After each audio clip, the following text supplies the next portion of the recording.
Jumpa lagi dengan saya di OTM Channel. Halo para pelajar yang hebat, apa kabar kalian semua? Semoga selalu sehat dan tetap semangat dalam beraktivitas dan belajar ya. Baik, kali ini kita akan coba membahas bagaimana proses replikasi pada DNA.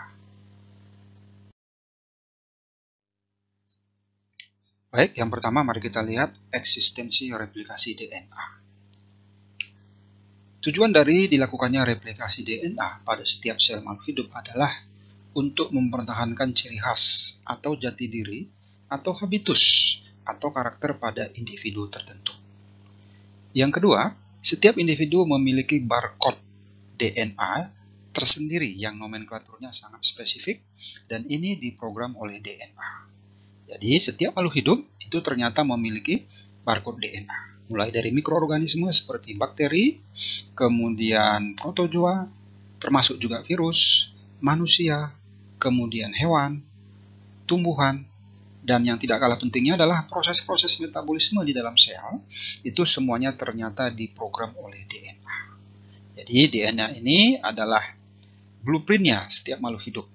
Jadi 7 miliar manusia yang ada di dunia ini, itu ternyata memiliki barcode yang berbeda-beda. Nah, kemudian DNA ini proses replikasinya itu terjadi sebelum proses pembelahan sel. Jadi kalau nanti pada materi sel itu terjadi pada fase interfase, fase sintesis. Nanti ini kita lihat pada materi reproduksi sel.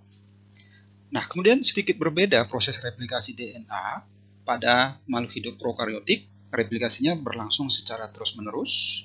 Kemudian pada eukariotik, prosesnya diatur pada fase sintesis. Selanjutnya mari kita lihat hipotesis replikasi DNA. Yang pertama konservatif. Nah, di sini kedua untai DNA induk itu berfungsi sebagai cetakan. Dan kemudian nanti akan terbentuk untai DNA yang baru. Kemudian yang kedua semi konservatif. Nah, di sini kedua untai DNA induk berpisah, pilinanya berpisah, kemudian masing-masing untai lama akan membentuk pelengkapnya. Yang ketiga, dispersif. Nah, di sini beberapa bagian DNA atau fragmen-fragmen kecil DNA berperan sebagai untai induk, lalu kemudian masing-masing fragmen akan membentuk pelengkapnya. Nah, dari ketiga hipotesis ini, itu yang paling banyak secara ilmiah diterima prosesnya dalam metabolisme sel, itu adalah semi-konservatif. Nah, ini setelah diteliti secara detail oleh dua orang ahli, yaitu Matthew Meselon dan Franklin Stahl pada tahun 1957. Jadi tidak lama setelah James Watson dan Francis Crick menemukan double helix DNA.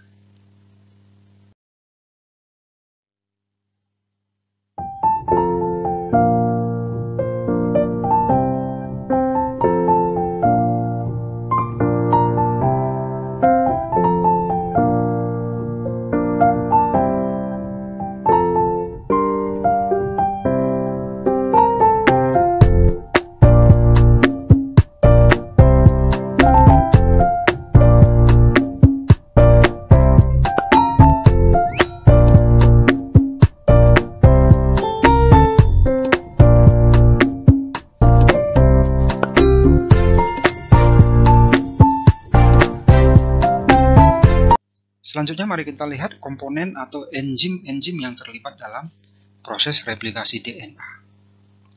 Yang pertama, enzim helikase. Enzim ini berfungsi untuk memisahkan rantai ganda DNA sehingga terbentuklah garpu replikasi. Komponen yang kedua adalah single strand binding protein. Ini bertugas untuk mengikat atau menjaga kestabilan rantai tunggal DNA yang sudah terbuka supaya tidak berpilin kembali. Kemudian yang ketiga, itu adalah topoisomerase. Enzim ini berfungsi untuk menurunkan tegangan untai DNA. Yang keempat adalah primase, bertugas untuk membentuk RNA primer sebagai awal pembentukan untai DNA baru. Kemudian yang kelima adalah DNA polimerase. Enzim ini berfungsi untuk menambah nukleotida dan menggabungkan nukleotida di belakang primer. Nah, ini terutama pada untai leading strand secara kontinu. Kemudian yang keenam adalah DNA ligase. berfungsi untuk menyambung potongan-potongan primer pendek membentuk fragmen Okazaki atau gabungan beberapa nukleotida menjadi untai DNA yang baru pada untai lagging strand.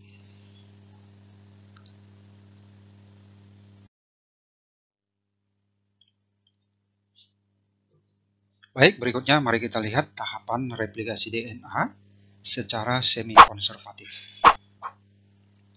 Nah, proses ini diawali oleh kerja enzim helikase yang bertugas untuk membuka pilihan DNA.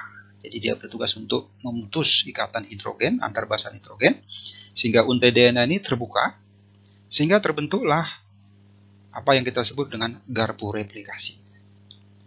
Kemudian langkah berikutnya kita akan jelaskan. Yang pertama, rantai DNA yang sudah terbuka ini ternyata namanya ada dua ya. Yang pertama leading strand atau rantai utama, kita akan jelaskan dari sini dulu nanti. Kemudian nanti lagging strand ya. Kita mulai dari leading strand dulu. Nah, bagaimana proses replikasi pada leading strand ini? Nah, sebelumnya kita lihat bahwa rantai DNA yang sudah terbuka ini untuk menjaga supaya tidak berpilin kembali, maka di sini ada single strand binding protein. Ya, ada di rantai yang di atas ini, di sini juga ada. Jadi ini ditunjukkan oleh nomor 2 ini. Ini bertugas untuk menjaga kestabilan untai DNA. Kemudian topoisomerase, ini ditunjukkan oleh cincin yang hijau ini bertugas untuk menurunkan tegangan untai DNA dan juga untuk meluruskan pilihan pada untai DNA. Nah, proses replikasi pada lagging strand ini itu dimulai dari primase yang membentuk primer, kemudian oleh DNA polimerase, primer-primer itu akan dirakit menjadi untai DNA yang baru secara kontinu. Ya, jadi kalau kita lihat prosesnya ini prime 5, di sini prime 3 ya, atau 3 aksen. Jadi kalau kita lihat proses replikasinya pada leading strand ini itu berlangsung dari prime 5 atau 5 aksen menuju ke prime 3 atau 3 aksen. Nah, itu yang terjadi pada leading strand. Selanjutnya mari kita lihat proses yang terjadi pada untai lamban atau pada lagging strand. Nah, di sini prosesnya sedikit berbeda, di mana di sini untai DNA yang baru terbentuk secara terputus-putus atau membentuk fragmen-fragmen yang pendek yang kemudian digabung menjadi untai DNA yang baru. Prosesnya diawali dari DNA primase. Yang ini, jadi di sini ditunjukkan oleh nomor 5 yang cincin biru ini ya. DNA primase ini bertugas untuk menghasilkan primer. Ya, ini adalah nukleotida kecil. Kemudian nukleotida kecil ini atau primer ini itu akan bergabung menjadi satu, membentuk DNA yang pendek yang kita sebut namanya fragmen Okazaki. Jadi fragmen Okazaki pada skema ini ditunjukkan oleh nomor 7 ini ya. Ini adalah fragmen Okazaki. Ini juga fragmen Okazaki yang sudah dirakit oleh ligase ya. Nah, kemudian selanjutnya fragmen-fragmen Okazaki itu akan disambung satu sama yang lain oleh enzim ligase. DNA ligase. DNA ligase dalam hal ini ditunjukkan oleh nomor 8 ini. DNA ligase ini juga bertugas untuk membentuk gap yang ada antar fragmen Okazaki seperti ini sehingga DNA menjadi merekat kuat. Nah, selanjutnya tahapan terakhir DNA polimerase kemudian menambahkan nukleotida dan menggabungkan nukleotida di belakang primer secara bertahap dan secara terputus-putus. Nah, jadi kalau kita lihat arah replikasinya pada lagging strand ini itu juga terjadi dari arah 5 ke 3. Jadi maksudnya dari sini ya. Ini adalah prime 5 atau 5 aksen. Kemudian nanti terus kemari. Ya, jadi kalau kita gambarkan arahnya, dia tetap dari prime 5 atau 5 aksen menuju ke prime 3 atau 3 aksen. Ya, hanya arahnya berlawanan. Kalau leading strand pada gambar kita ini dari kiri ke kanan, kemudian kalau pada lagging strand ini dari kanan ke kiri. Tapi arahnya sama, yaitu dari prime 5 ke prime 3. Oke, itu proses replikasinya. Semoga kalian bisa memahaminya. Nah, selanjutnya mari kita lihat kesimpulan apa yang bisa kita tarik dari proses replikasi ini. Oke, jadi dalam proses replikasi DNA ini, kita menemukan dua istilah untuk penamaan rantai yang melakukan replikasi, yaitu yang pertama, leading strand atau untai utama. Untai ini prosesnya dimulai dari primase, membentuk primer, untuk mengawali proses replikasi. Kemudian, untai pasangan barunya akan dibentuk secara berkelanjutan atau kontinu oleh DNA polimerase.